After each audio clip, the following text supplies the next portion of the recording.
Chandram Anandakandam Paramanandam Dharanidharam.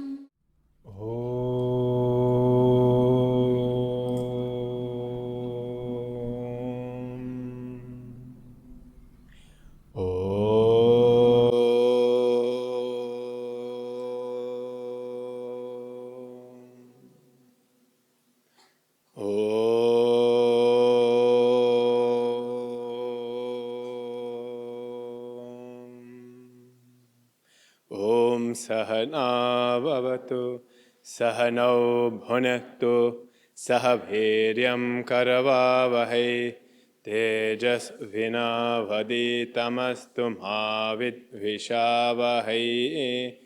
Om Shanti Shanti Shanti.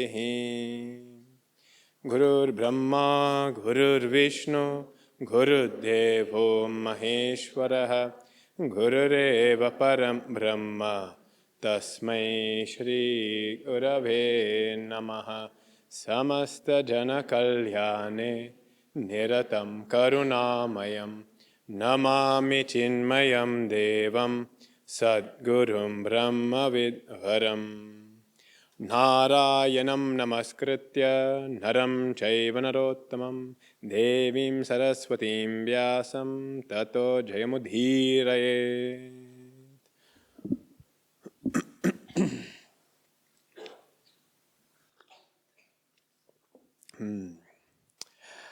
Our topic for this yajna is the Mahabharata. I used to think that our most famous and adored epic was the Ramayana. And so I never taught this Mahabharata actually. And last year I had the opportunity of teaching this Mahabharata. And what I found is people are much more fascinated with Mahabharata than they are with Ramayana. This Mahabharata seems to have captivated, intrigued, and engrossed many audiences. I think because it talks about so many different issues that we can relate within our own life. In the Ramayana, we see the pillar or acme of perfection demonstrated in each and every character. And I think sometimes we feel it's too hard to be like Ram. Therefore, we like Mahabharata.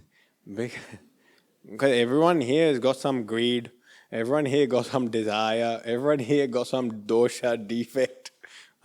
Everyone here got some problems. Then we feel like, these people I like. These people I like. I can understand these people.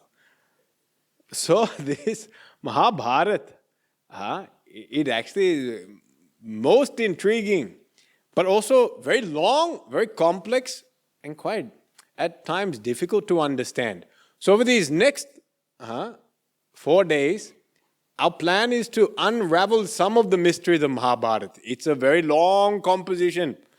So to go through all of it, that you need to come to classes on Saturday afternoon in the ashram. But now let's see what we can cover in these 4 days. This Mahabharata, its original name is Jaya. It's called Jaya. Jaya means victory, to win, victorious. It's called Jaya. Jayo name tihaso yam shrotavyo vijigishuna. It's called Jaya actually. But later on, it is also called Mahabharata. Bharatana Mahajjanma Mahabharata Muchyate, because it describes the lives of those kings belonging to the Bharata dynasty, or the Bharata dynasty. So, because it's describing the various feats, acts, decisions, karmas, and results of this lineage of kings, and this lineage of kings belong to the Bharata. They're from Bharata. Then it becomes Bharata, that which relates to Bharata. Then because the great kings were taken, the lives of great people were taken, therefore Mahabharata. Yeah? Maha means great, Bharata means relating to the king Bharat, which also is what? Land of India is named after, Bharata. So in this way, it has got its name Mahabharata.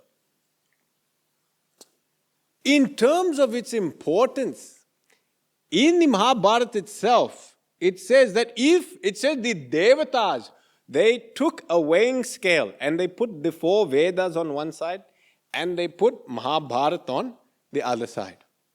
And they said, in fact, Mahabharata was heavier. Not because there's more pages in it. It was heavier because of its vastness of knowledge, its depth of knowledge, its elaboration on various aspects of life.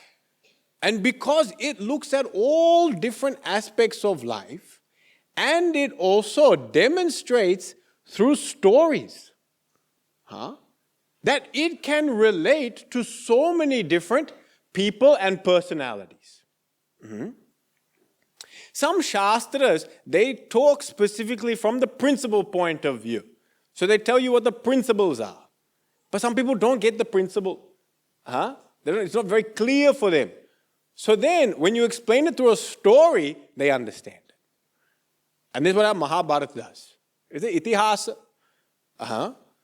It explains the principles through the story. Therefore, it becomes very long and elaborate. And once you start investigating people's lives, it becomes very complex. No one's life and no decision that any person makes is a very simple decision that is made just based on this moment. Every decision we make, whether to smile at the person next to you or not, in this hall, there's a history behind that also. Because the last yajna when you came, that person only took your chair and then you're wondering, where my chair? Or you met him in the car park and in the car park they zoom and then took your space and now you have a history. And you are from Bharata, so you can write your own Mahabharata also. So your decision to smile at this person in the hall today, history. Same way, every decision that we are going to find of these characters here, because there's a history behind it. And this way it becomes more human. Because this is how all of us live. Although we would like to meet each and every moment fresh, it's very difficult. Because our mind keeps bringing in our past prejudices, our past likes, dislikes, people that have hurt us, people that have wounded us, our future aspirations, desires, things which we seek. Because all this is jammed and floating around in my head, therefore the decision I make here and now is never free of these influences. And that's why to understand the influence a person has at any point in time in their life, we have to also understand their past. Understand their history. And that's the beauty of the Mahabharata, is that you don't just see perfect people making perfect decisions. We see human beings making human decisions, clouded by the pain of their past and also clouded by the desires for their future. And through these personalities, we come to understand which is a path of betterment and which becomes a path to disaster.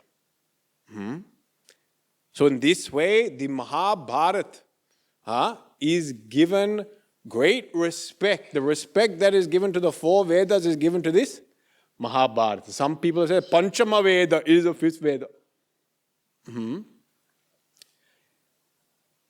Now, one thing I am going to cover in these 4 days and focus on is that also this Mahabharata, we've all seen or heard some form of this Mahabharata. And it's very unfortunate, but actually most of us have probably seen some TV series. And that's where we have learned about Mahabharat. It's a big book to read, otherwise no one will pick it up. Therefore, make it into a TV series. It works. It was a good idea. But the challenge you have is that now, with all dramatizations, there is a certain liberty that they take. In order to keep people engaged, in order to keep this TV series flowing, and the episode should end on something that is very juicy, so that the next episode can start. So you keep the people attracted. It is sometimes bend a little bit of the story. So this has happened a lot. So in most of the popular versions that we are aware of, there is a large deviation from the original Shastra. And the original Shastra, Mahabharata, is composed by Sri Vedavyasa. And Sri Vedavyasa is a great rishi. He's considered an incarnation of Lord Vishnu, who lived at the time of these events. He lived at this time. So when he is composing this, he is composing them first hand, because he has witnessed and seen them. He is what we call the author of this Mahabharata. So these next 4 days, we are only going to be looking at the Mahabharata of Vedvyasa, because that's the authentic one. It will not be the Mahabharata of some director, or some producer, of some TV show. No. So you will have lots of questions in your mind. Try to pay attention to the facts that I'm giving here, because everything is coming from the original text. If I had time, I would quote all the shlokas, but I don't have time, and you'll also get bored. Yeah. But everything is taken only from the original text. I have not added any other masala. There's actually enough masala going on in here. You don't need to add any more. So who is the author of Mahabharata? Vedvyasa. Of course, penned by Ganeshji. But composed in the mind of Sri Vedvyasa. It is of 100,000 verses. 100,000 verses. That's the original. And it's still available. You can still get the original Sanskrit version is still available. For us, we are very lucky that that is still there. Now the question is, with such a big text, it's so easy to get lost in all different stories and all that and get confused. That's why whenever you study something, you always have to understand what is the main theme. The main theme is what you have to understand, because every story, anecdote, teaching, dialogue must eventually come back and connect with this main theme. That's why the author has composed it. The author has composed it so that all these dialogues reinforce the main theme. If you miss the main theme, after some time this becomes gossip only. It's called our conversations on the phone. Yeah. A lot of the time we miss the main theme, and after that just indulge in who did what and when did they do it. And then why did they do it? We don't know why, we just make things up. Because it's more fun to do that. But the purpose of our message, that we have to know. And the purpose, the main theme of this Mahabharata is that of Dharma. Dharma is the main theme. In fact, it is given here. There's a beautiful line that Bhishma gives to Yudhishthira at the end of the war when he's lying on the bed of arrows. And he gives all the advice to Yudhishthira on how to rule the kingdom. He teaches him all the dharmas. And in this he says, Yato Krishna tata dharma. And yata dharma tata jayaha. Wherever there is Krishna, there is Dharma.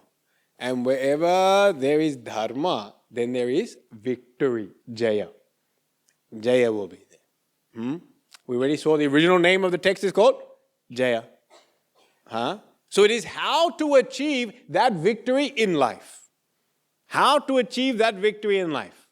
And it is through our devotion to Dharma coupled with our devotion to Krishna, God. Not just Dharma. Yato Krishna tato Dharma. Where Krishna is, there is Dharma.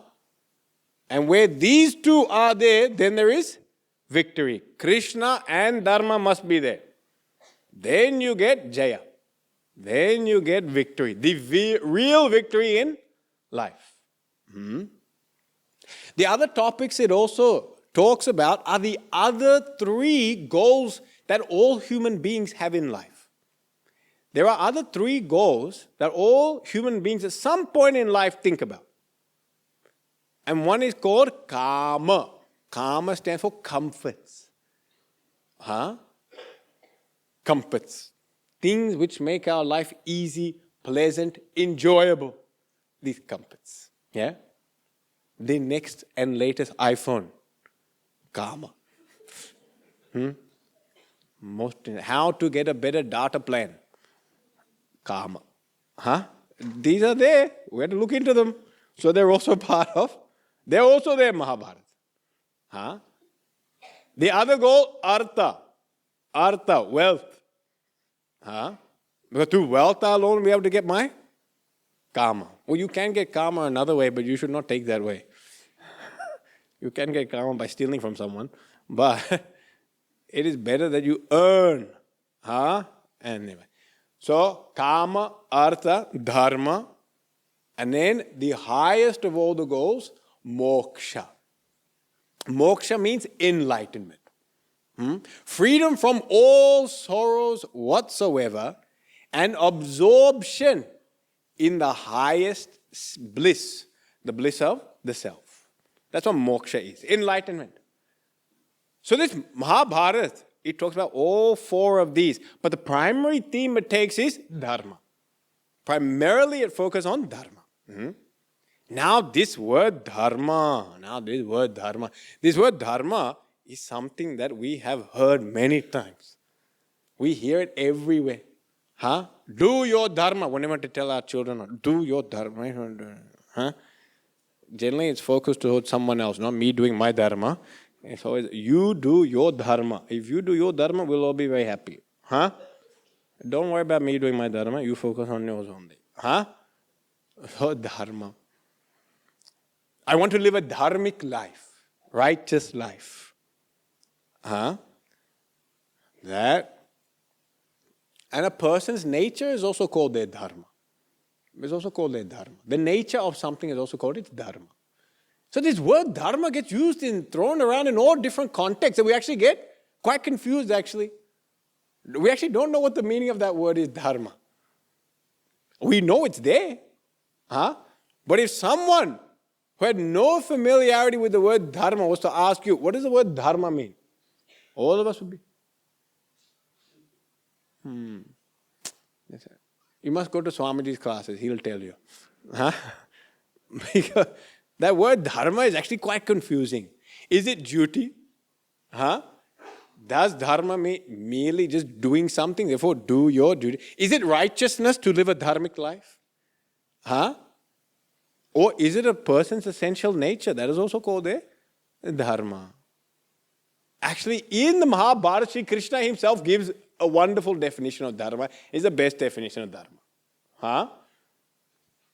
Dharana dharma mityahu dharmo dharayate praja yatsya dharana sanyuktam sadharma iti nishchayah. It is called Dharma because dharanat, it sustains. It sustains everything. It sustains the individual, it sustains the society. And what is the essence of Dharma? The essence of Dharma is Dharana sanyuktam, that which integrates, that which upholds, that which unites. That is called dharma. Any factor that unites, integrates, brings things together in harmony and cohesion for the betterment and evolution of the individual and also the totality, the society. That is called dharma. Anything which unites, brings together, integrates, and leads towards the evolution and betterment of an individual and society. That is called dharma. That which integrates. Okay? We have to remember that as I go through the talks, we'll keep on reiterating this, and then we'll look at it even in more depth. We know that society, we want to live in a society where everyone is integrated. Yeah? Where we are all one. Where there is unity in diversity. You have heard all these type of phrases and captions. Unity in diversity is very attractive. Yeah? But what does it mean? That means there should be social cohesion. There be social cohesion. Between neighbors, cohesion. Between those that are employed and the employer, there should also be cohesion. Between those that rule and those that are ruled, we want cohesion. We want understanding. We want everyone to be on the same page. That we're all here for the same thing, the betterment of the individual and the betterment of society. It shouldn't be that the society benefits and the individual perishes. That's also not dharma. If society gains but the individuals perish, it's like building a brick wall, but each brick itself is corrupted. If each brick is corrupted, you can put it all together, but eventually it will collapse. You're building a very weak foundation because the individuals that you're building it upon, the individual bricks, they themselves are weak. Therefore, to ignore the individual and work only for society, that is also not complete. Of course, in the other way, when we work only for the individual and we forget the society, then it becomes a bunch of individual bricks that are very strong, but they never want to come together to form anything. So they never come together to form anything of any value or strength. And as we remain as individuals, what happens is, as individuals, life can break us. But when we're united, then we have the capacity to stand up against all challenges. You'd have all heard the analogy, of when you get a single stick. A single stick if you get, you can break. But you bundle so many of those sticks together in a bundle. Now with that entire bundle, you try to break it, you can't break any of them. This is what Dharma is doing. It is making the individual strong and then uniting the individual to the communal, the total. Yeah? So any factor which unites and integrates an individual plus the society, this is called Dharma. Yeah? It is not a set of specific laws and rules that were written in an ancient period of time. Because if those laws and rules do not serve this function, then actually they must be revised and, if needed, made obsolete or redundant. In the Mahabharata itself, already Yudhishthira is questioning some of the traditions that are handed down from the ancestors. And he says some of these traditions are no longer valid anymore.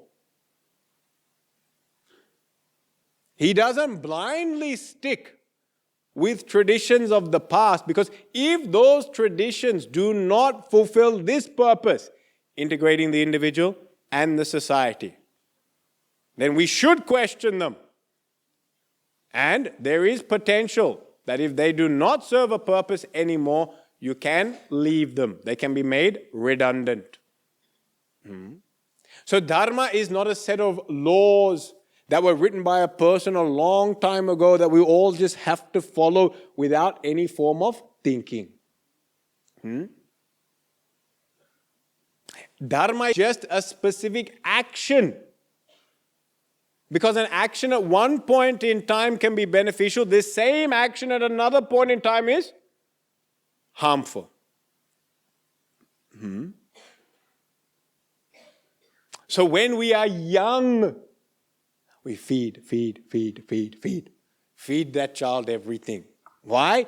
Because the child needs so much nutrient because it's growing.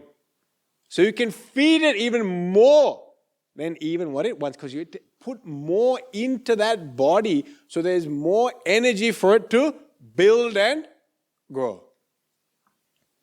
Now fast forward the clock. 40 years. Now don't think and listen to what your mother had said. Extra ghee? No. One more dosa? No. Extra parota? No. That was perfectly fine when you were 8 years old. But now when you're 48, you can't listen to the mother, you have to listen to your wife. She will know your dharma that time. Stop. No. He doesn't take desserts, put that away. He does, but not on her watch. The same food that nourished you is now becoming a problem. The same food that integrated, helped you to grow, brought your strength and vitality at a later point in time is now causing your own disintegration. Now that food, it was dharmic, now it is not dharmic. Do you understand? It must be that factor which integrates you, unites you, and leads you to a higher form of evolution. And it will change as our life goes on. Dharma will change as our life goes on. That's why it's not such a simple topic. About that, we will look into more detail tomorrow. Now, when we follow Dharma, that which integrates us, it integrates the individual and it integrates the society. It brings about cohesion within us and cohesion outside. What is the result of following? Why should we follow this?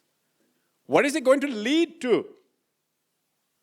And this word also says, Yato abhyudaya nishreyasa siddhihi sadharma. Another definition of dharma. That which brings about abhyudaya and nishreyasa. That is also called dharma. So what is the result of dharma? It should bring about abhyudaya. Abhyudaya means what? Simple translation, prosperity. That's a simple translation. That which brings around prosperity. And the other thing is that which brings about nishreyasa. Nishreyasa means evolution. Nishreyasa is another word for moksha or enlightenment. Shreya, that which is your welfare, betterment, is called your shreyas. The other one is called preyas. Preyas is my comfort and enjoyment. Shreyas is my welfare or betterment. Nishreyasa, ultimate welfare, ultimate benefit. That is called moksha. So when you follow dharma, it eventually leads towards moksha for the individual, and it should lead to prosperity for the society. The society should gain in prosperity. The individual will gain in enlightenment, overcoming all sorrows. Now, what does it mean for prosperity? A lot of time when we hear the word prosperity, we only think one-dimensional. And that is more money. Oh, that sounds good. If we do Dharma, we get more money. But then we start thinking there are many opportunities to get more money which involve not doing Dharma. And that's why there's confusion. You are saying, according to the textbook, that if we follow Dharma, we will get more prosperity. But I have seen outside the textbook many ways of getting more money without following Dharma. Confusion.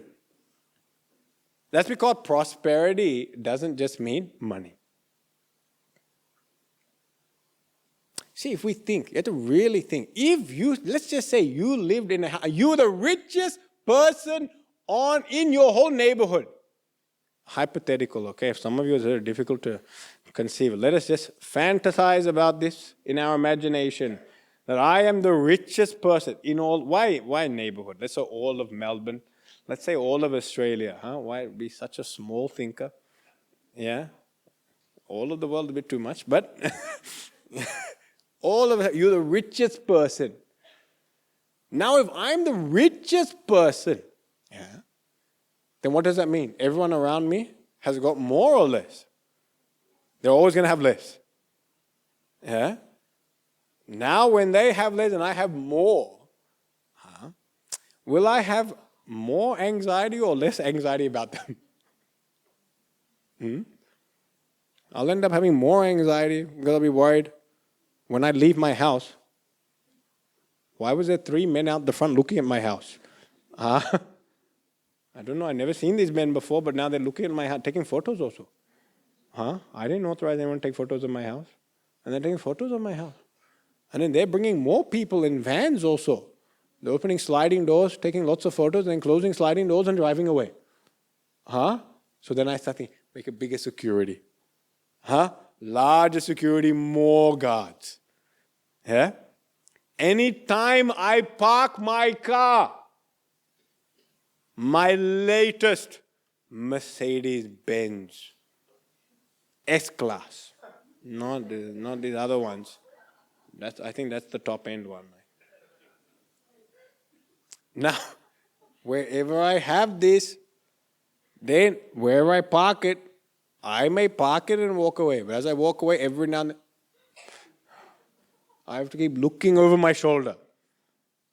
Just like in a Bollywood movie, just when that hero walks away from the girl, and then she's waiting. Is he going to look over the shoulder before he takes the train and leaves? And he walks for some time. Then at some point in time, he looks. Same way, my Mercedes-Benz is also sitting there. And it's wondering, is he going to look back at me? We have to keep an eye on that. Okay, maybe this example you can't relate to. Okay? When you go to a temple, you always have to leave out the front your chappals. Now, when we go to a temple, we're always told, take your cheapest chappals only and go. Because if you take your fancier shoes, we don't know where they may end up. And you can't fight with people in the temple. Because we don't know if God only has come and taken the chappal. Or the man next to me has taken the chappal. So while we are sitting there and praying, Aarti is going on. And while that Aarti is going on, my mind, although I'm standing in front of the divine, my mind is going towards the door. And I'm touching this, but every now and then, Aarti is not even taking place, but I'm still going on. Puja's finished, priest has gone somewhere else, but you are still looking at that door. So the whole time you're in that temple, you are doing parikrama, going around the Lord. But our mind is going around chappal. Om Namah Shivaya is not going on. Om Chappalaya Namaha. Om Nike Namaha. Om Ribakaya. Om Adidasaya Namaha. Om Asikaya Namaha. Oh, this is going on. This is what happens when there's prosperity is just in the form of wealth, when we understand prosperity just in the form of wealth, you find it does not bring you peace of mind. It doesn't bring you peace of mind. That with this wealth, you also want security. We want security. Wealth should come with security. If I put the money in the bank, it should be safe. So wealth and now security should be there. Then what is the point of the wealth if you can't use it to enhance your life? Whole lot of money, but you can't use it anywhere here. Money is no good. So it should also create opportunity. So wealth should come with security and wealth should come with opportunity. When you have these three together, then you have prosperity in a society. Prosperity is not just one of the three. Security but no money. That also, then you feel like I have no options in life. I can't do anything. I have no choices. I have options, but they're so highly risky that even if I try it, I lose my security. Also, that will be very nervous about, isn't it? So when it says Dharma is that which gives abhyudaya, prosperity. Don't understand prosperity just in the form of wealth. It means it should give security, prosperity, and opportunity. All these three should be there. And when a society is integrated, when they're thinking as one, then you'll find these things arise.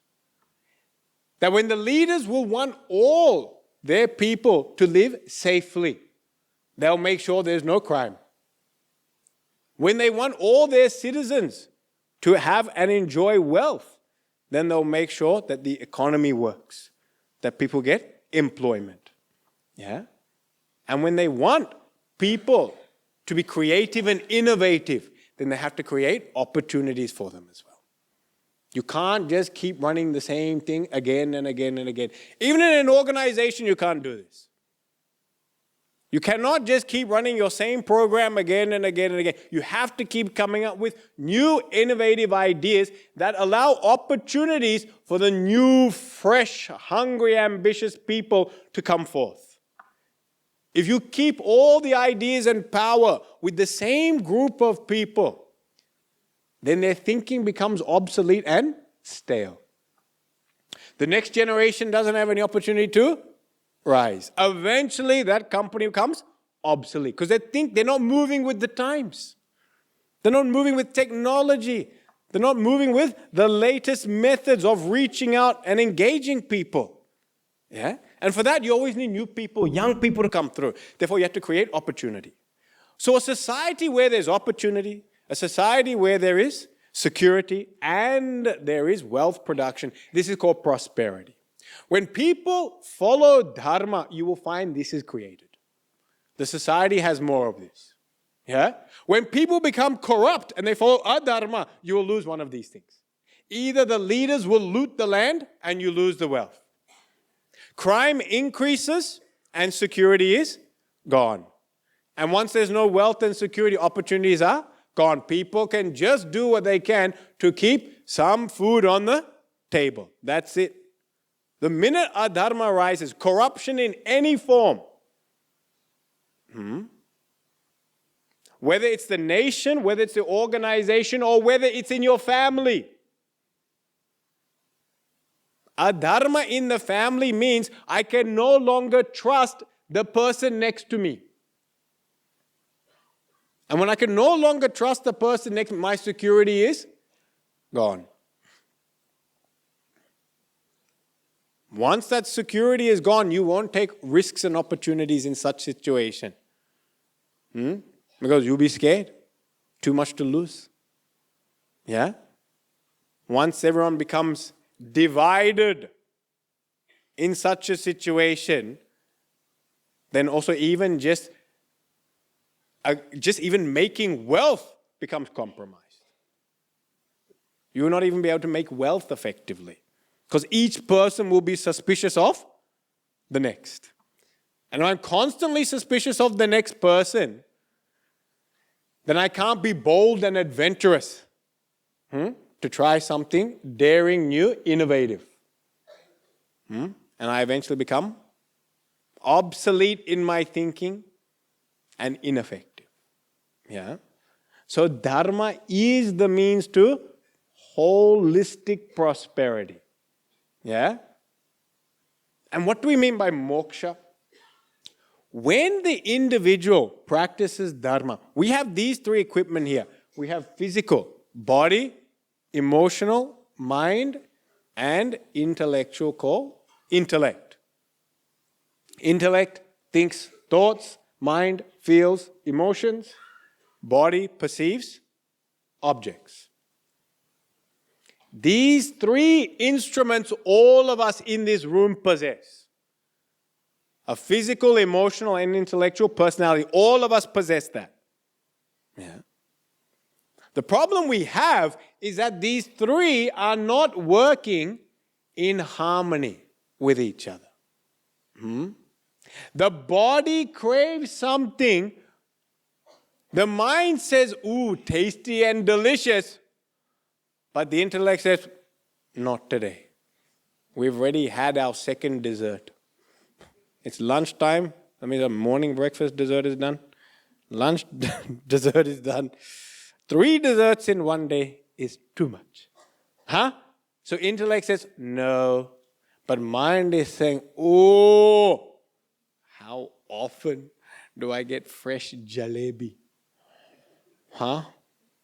Very rarely. So because it's fresh, must take it. Must take it. Mind and the senses of the body, they're looking at that. Of course, don't look at the oil that it's cooked in. That'll kind of turn you off.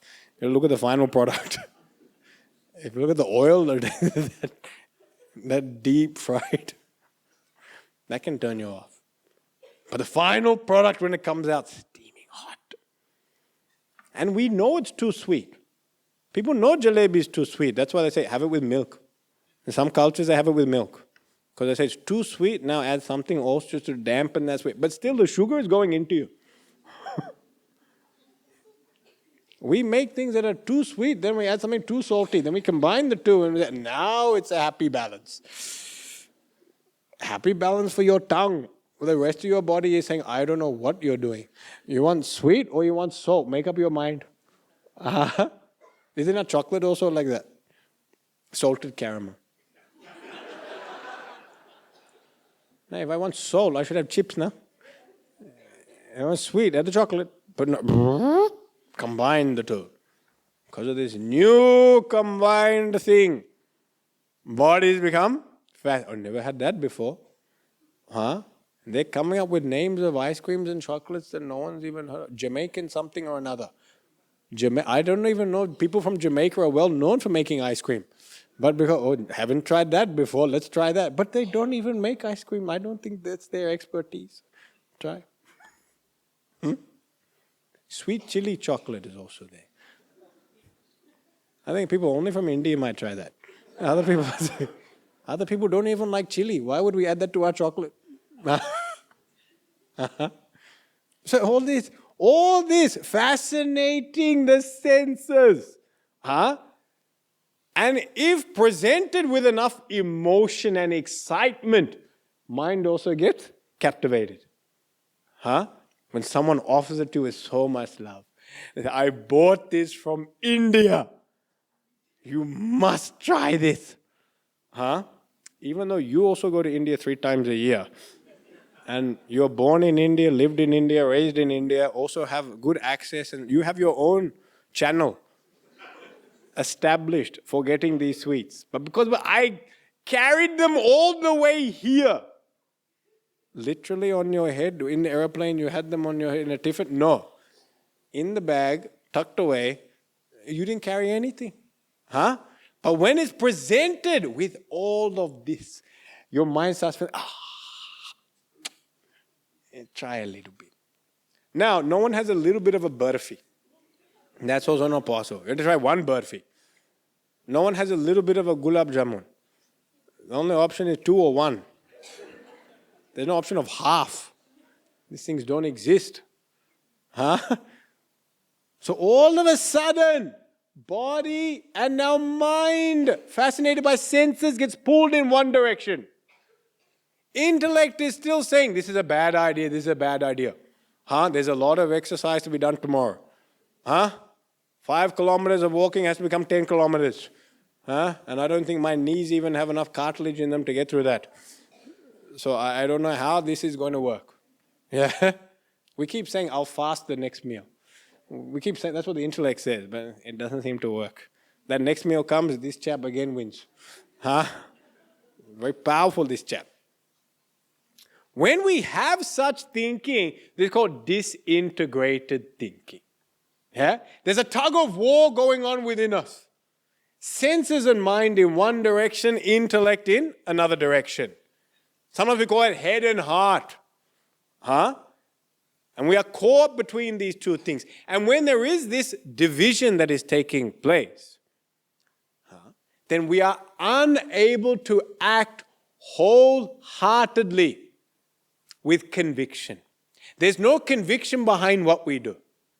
We do everything half-heartedly. Half our energy here, half our energy there. Our thoughts become dissipated. Our thoughts don't become channelized in one direction.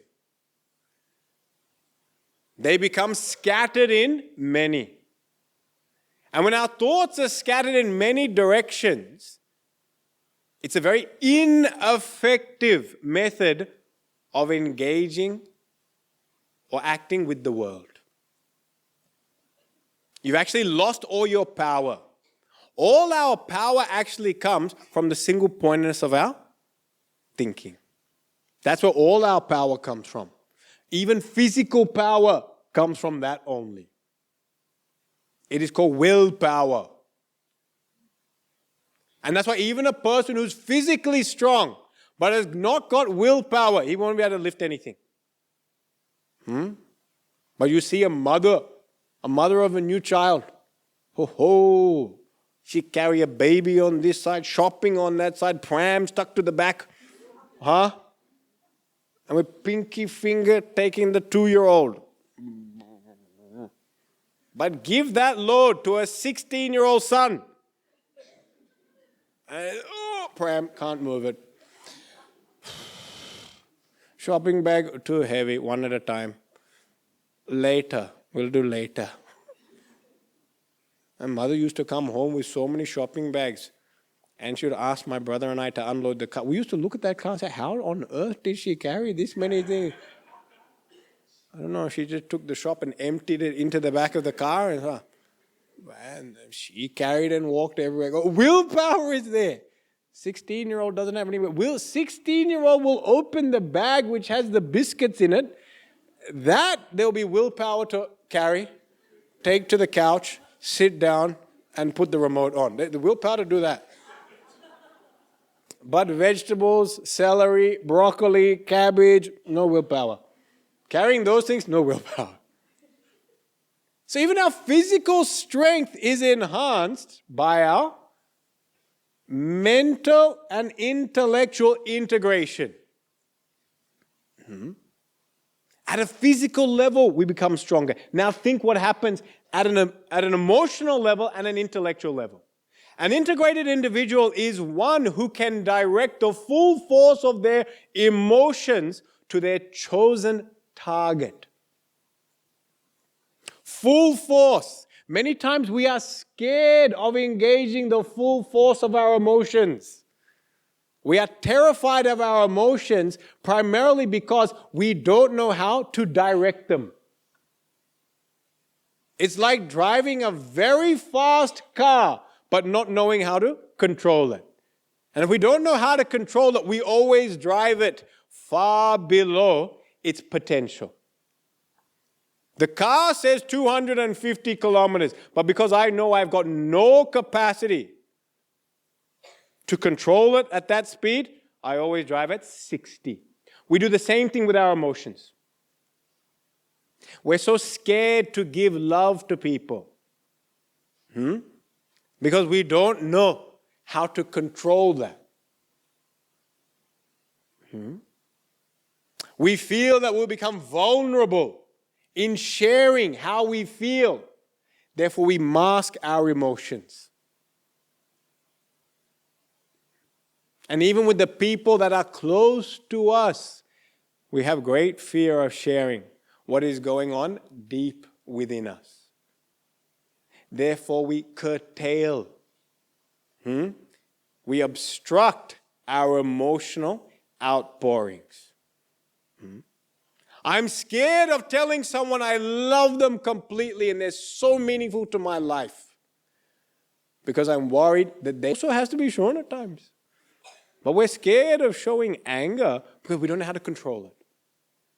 We don't know when that anger is going to spill out and become so toxic that it just destroys everything in front of us. But even anger and disappointment have to be shown in all human relationships. It shows meaning. It shows you care. If you don't show any anger or any emotion, people don't know if you really care about us or not. Yeah? We're doing things to get your attention, but we're not getting anything out of you. You'll see this with children. Little children, it's very obvious. If they don't get emotion out of you, they keep on acting up. More and more exaggerated behavior to get your attention. So they tell a story, but you are not listening to your half. That's nice, honey. And then the boy pushed me in the pond. That's nice, honey. And then they all sat around and laughed at me. That's wonderful. And then a teacher came along and said, you are the culprit. And I started crying. This is very good. Tell me more. And then the principal has said, I can't come to school for the next 7 days. What? The first things you didn't listen to. So because we don't listen, we don't engage wholeheartedly, people also start becoming more reserved. And everyone becomes measured in our emotional connection. And really what that means is we actually slowly become disconnected. We feel the other person doesn't care for us, the other person feels you don't care for me. So we slowly drift. This also is because of a lack of integration. It's a lack of integration at an emotional level. And then at an intellectual level, when there's a lack of integration, there's a lack of vision in a person's life. There's an incapacity to see beyond what is in front of you.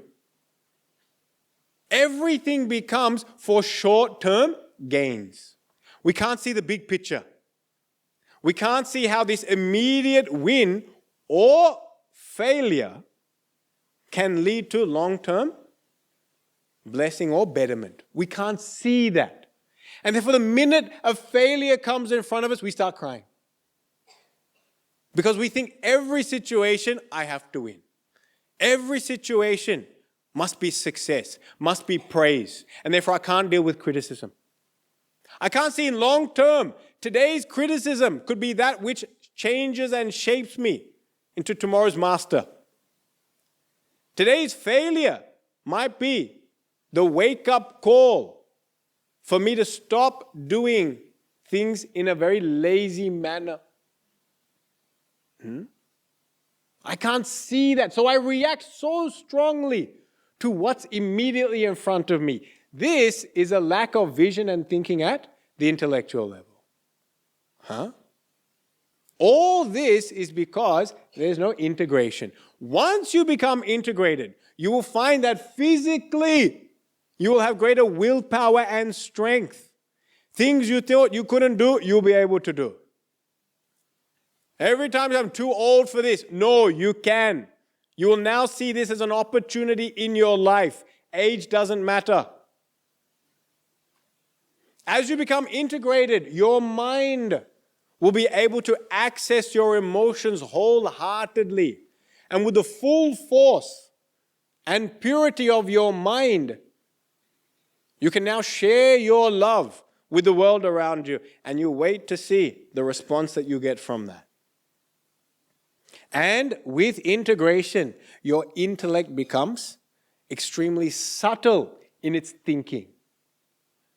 It doesn't see just what's in front of it, but it now starts seeing what's behind it, and it starts seeing many things ahead. And it can see how today's failure or loss can lead to a future betterment. And therefore it doesn't panic. It doesn't become dejected. Yeah? All this is the result of practicing Dharma. When we live Dharma, this is what we become. We become such an individual, such a capable individual, perfected in all aspects of life. This Dharma, this is the main theme of this Mahabharat. Okay? So now Dharma, Dharna Sanyuktam, that which integrates the individual, here, body, mind, intellect, and also the totality. The society becomes united. Yeah? It leads to all-round prosperity, and it also makes that person fit for enlightenment. This is the theme of Mahabharata. Now the question is, in this Mahabharata, who is the main character? Who is the main character? Because so many people are there. That's why this epic becomes difficult to study. Some people say Bhishma is the main character. Some people say Yudhishthira is the main character. Some people say Draupadi is the main character. Some people say Karna. Everyone got different opinion. The main character of Mahabharata is Arjuna. Arjuna is the main hero of this Mahabharata. It is not Karna, it is not Bhishma, it is not Yudhishthira. It is actually Arjuna. Why is it Arjuna? But what's the main theme? Yato Krishnaha, tato Dharmaha, tato Jayaha. He who follows Dharma and is devoted to Krishna, he becomes victorious. Jaya. Who is the one that was devoted to Krishna? Arjuna was most devoted to Krishna.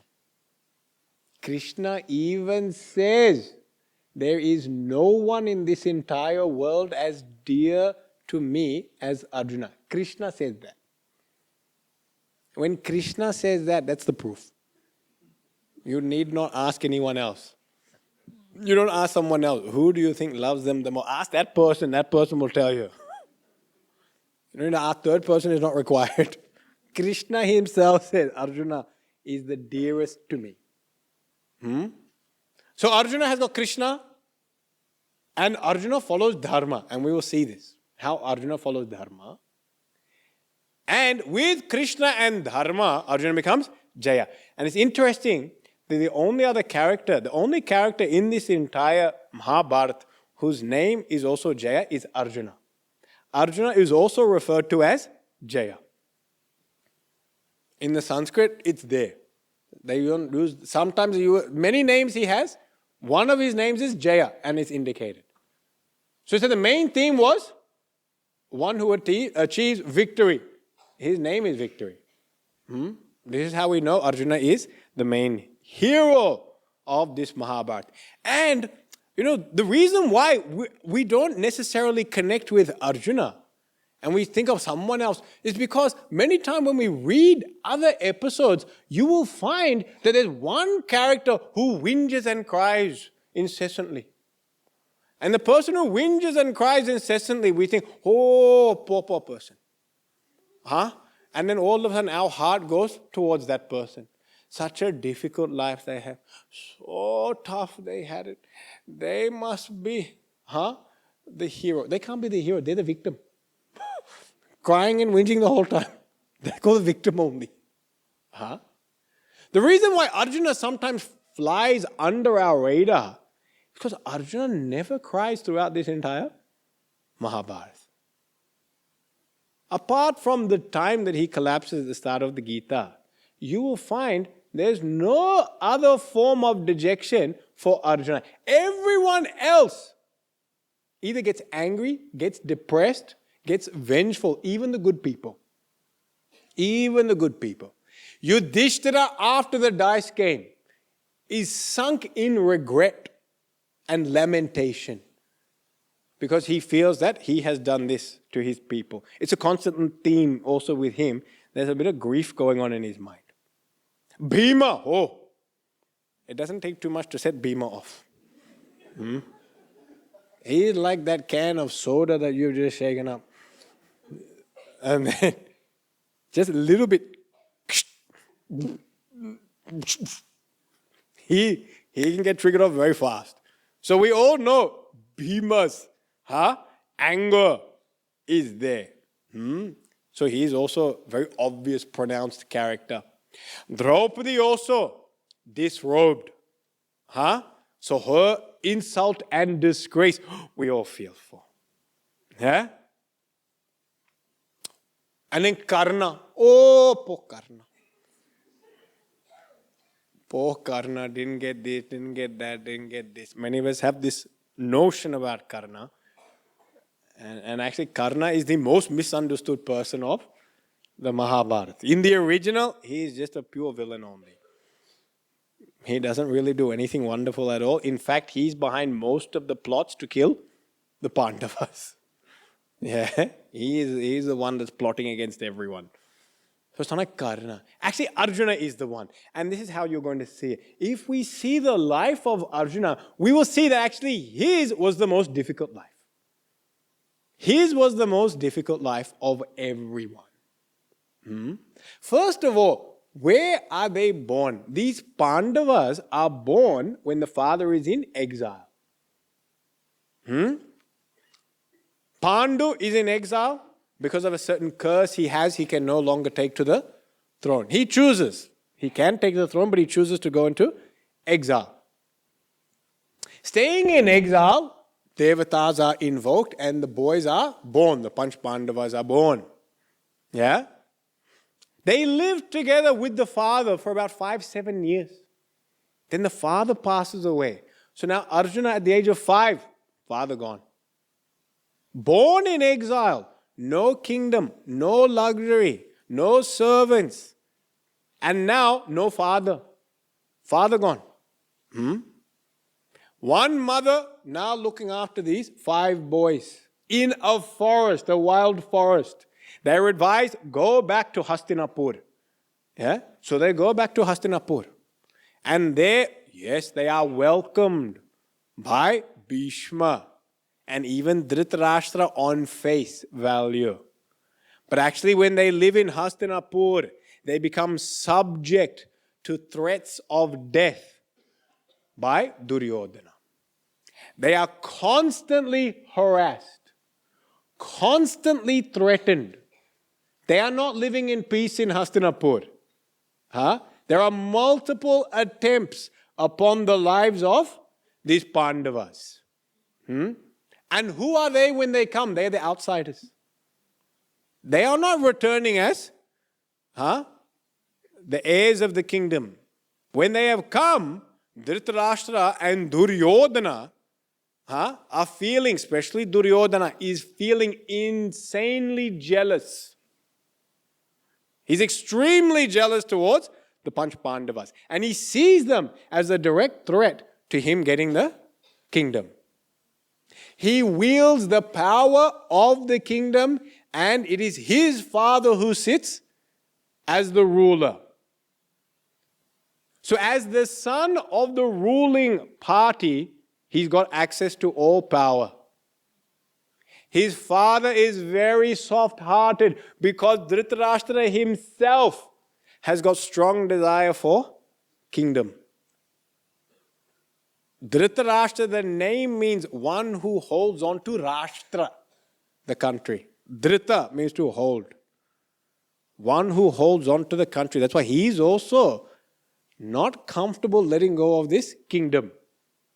And he says, the reason I agree to many of these plots is so that this kingdom will get passed down to my son. He says that. I want this to go to Duryodhana. Now imagine living in this situation. It doesn't matter how much luxury you don't have security. There's no security and you know there's no opportunities for you. all opportunities will be curtailed. Why? Because ruling power will not allow you to do certain things. Yeah? There's no sense of security. So even at night when you sleep, you have no idea if you're going to be kidnapped or your brothers are going to be kidnapped. Bhima is given poison as an attempt upon his life.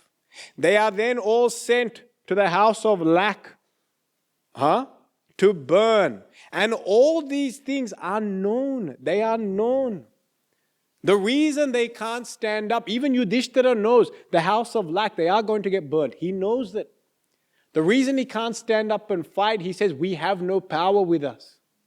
If we make such an accusation against the king and the ruler of the land, the full force and might of his power can come upon us. And we have no allies and no one to support us. So he tells his brothers, remain quiet.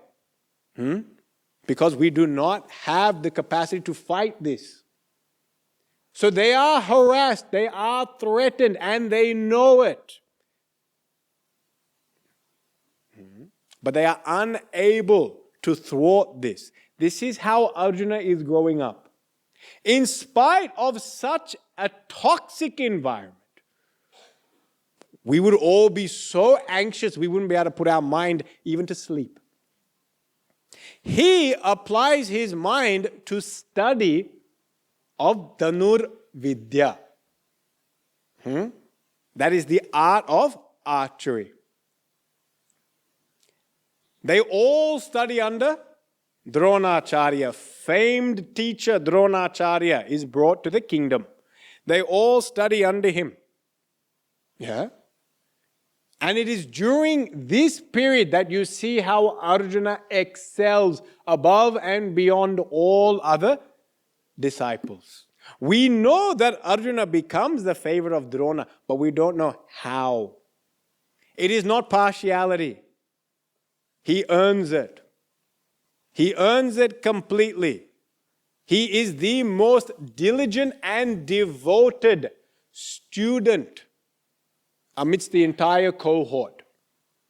And that cohort is not just Pandavas and sons of Dhritarashtra. All warriors from across the land were studying under Dronacharya, including Karna.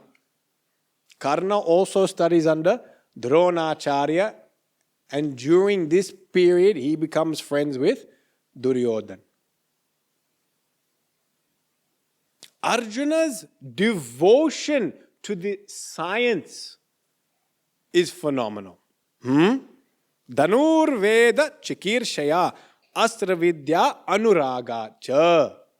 He is Anuraga, devoted. Astra Vidya, the science of shooting missiles. Archery. And not just archery, all forms of this military arts and warfare. He is completely devoted to it. And being devoted to it, Udyoga, he puts forth tremendous effort.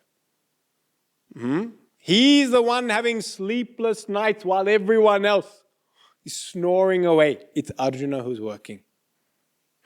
At one point in time, Drona uses his assistant to test the sincerity of Arjuna. And he tells him, blow out all the candles at night so there's no light for Arjuna to actually eat in. Arjuna's eating and he says, take that out. He said, I want Arjuna to develop the skill of knowing this spatial awareness without light. And even Arjuna stands that test. He is tested by Drona. At the start of their tutelage, Drona tells the entire cohort, you understand the tradition of Guru Dakshina, that they are taught and at the end they have to offer a gift to the teacher, a form of whatever that gift is. At the beginning of the tutelage, Drona says, which one of you will do this special mission for me when you have finished your studies? But he says, I will not tell you what it is. And no one raises their hand and no one speaks a word. Tushnim babhuva. Everyone becomes quiet. It is only Arjuna who says, Arjunastu tatas sarvam pratigjagne parantapa. He says, I will fulfill your vow, even without knowing what it was. That is his willingness to serve the teacher, even without knowing what the request was. This is how he excels above and beyond the others. Arjuna paramam yatnam atishtat guru pujane. Arjuna was supremely devoted to that teacher Drona. Astre cha paramam yogam, and also to this science of Astra Vidya, this martial military arts. Therefore, priyo dronasya chabhavata. He becomes dear towards Drona. He doesn't become dear because of partiality. He earns it through his devotion, sincerity to the science, and willingness to serve the teacher. In the Gurukula system, both these aspects of our brain were actually activated. One, you have your intellectual acumen, your aptitude. But the second one was your heart space. And your heart space was activated through devotion and service to the teacher. Through devotion and service to the teacher, the heart space becomes activated, plus the intense study of the science. The head space becomes activated. There is a head and heart integration. And while he is practicing non-stop his archery, his body also aligns. In this way, Arjuna, who had so many reasons to complain about his living environment, about how he was treated by the other family, he could whinge, he could complain, he could say it's not fair. These circumstances aren't conducive. All the other children have got an iPad, but I don't. He could go on complaining. They've got the latest bow. I got second-hand bow. That's how they would have complained in those days. He can keep on making excuses for his lack of success. Or you can just take responsibility for your life and take charge. With what he has, he harnesses his full potential. With what he has. He doesn't sit there wishing for a different circumstance. He doesn't sit there waiting for a handout to come. He says, with what's with me here and now, I perform that diligently, wholeheartedly. This is called living your Dharma. He performs the Shishya Dharma, the Dharma of a student, to perfection. And please, what I'm trying to highlight is that his circumstances are really they lack a lot of privilege. He's not coming from a privileged circumstance where he's excelling. He's coming from a circumstance of being threatened, being harassed, and trying to be exiled from the kingdom. In such circumstances, he is able to succeed.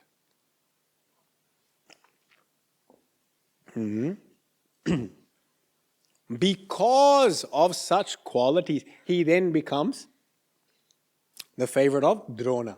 And this is another subtle point. In our Shastra, it says about Guru and Shishya. In Bhagavatam it says, Bruyu snigdasya shishyasya guravo guhyam apyuta. It says to that Shishya, disciple who is snigdha, devoted. To that disciple who is devoted, the Guru reveals all his secrets. Everything is revealed. This is not a form of partiality. Okay? In all relationships, we are able to share what we have with the recipient, provided there is attunement. Where there is no attunement or poor attunement, it is very hard to communicate, convey, and give or share anything. Now imagine you go to a foreign land, and in that foreign land, no one understands a word you speak. Now even when you want to give a gift to your host, very hard for them to appreciate what you're giving, why you're giving, what they're supposed to be doing with it. Is this a gift of, are you honoring us or are you insulting us? It's very hard because there's no attunement. In any situation where there's no attunement, you finally just tell people their basic message so that you can get things going. Just so you can basically get your function going. If I'm a doctor and I have a patient, and at the end of the diagnosis, it's just, I need you to take this tablet. But the patient doesn't understand a word I'm saying. Am I going to explain the disease to them? Am I going to explain the implications that if they don't take it, because the person doesn't understand a word? All my interaction is going to be, take the tablet, daily, take this tablet, that's it. I can't share my wealth of knowledge because there's a lack of attunement. It happens in all situations. In work, when you're not attuned to your superiors, they start giving you instruction on what to do. We become the recipients of instruction primarily because we lack attunement. The minute you tune up to that source, you will find you're not being instructed. In fact, you're being guided and enlightened. You will find that extra sparks of knowledge and wisdom are being handed to you, and they may not have immediate relevance, but they're actually being gifted to you because the giver feels you actually can handle this. They're giving you seeds, but those seeds may only germinate much later in life. But where the soil is infertile, barren, arid, dry, we don't even put the seed down because we say there's no point, isn't it? Same way in all human interactions, where there is receptivity, where there is attunement, you will find that seeds are handed to you from this universe. The secrets to the universe are being given to you. And they will come from all different sources. They can come from a stranger, they can come from a colleague, they can come from your children. But a seed is being given to you because you are highly receptive. Arjuna received so much because he was so highly receptive. Because of his receptivity and purity, he was also given the Brahma Astra. And that Brahma Astra was not to be given to, it was not given to anyone else. Not because of favoritism, but because of receptivity. He was the only one that was receptive enough to take in that Brahma Astra. Karna also approaches Drona purely because he heard, Arjuna got it, I want it. He comes purely out of jealousy. He says, if he has it, I also want it. And Drona says, you have got Dauryatma, bad heart. because of this impurity of heart, you seek it out of anger and you seek it out of vengeance. Therefore, I will not give to you. This is how the universe treats each and every one of us. When we have ill intentions, then the secrets to the universe are not given. Opportunities do not manifest themselves in our life. We have the power to invoke opportunities in this world. It is about becoming attuned. It is about becoming receptive. And it is about having purity of heart so that we will use this knowledge for our benefit, upliftment, and the upliftment of all. That is called Dharma. Arjuna, throughout this entire epic, demonstrates such perfection of character. And therefore he is blessed by a multitude of beings with celestial weapons, divine powers, because he has such receptivity and attunement. Okay? This is not seen in other characters. This is seen here in Arjuna. Okay? I will take more of Arjuna tomorrow. And then tomorrow we will start looking into Sri Krishna. And Sri Krishna is the big mystery of the Mahabharat. Many times what he did that we cannot quite understand. That we will handle tomorrow.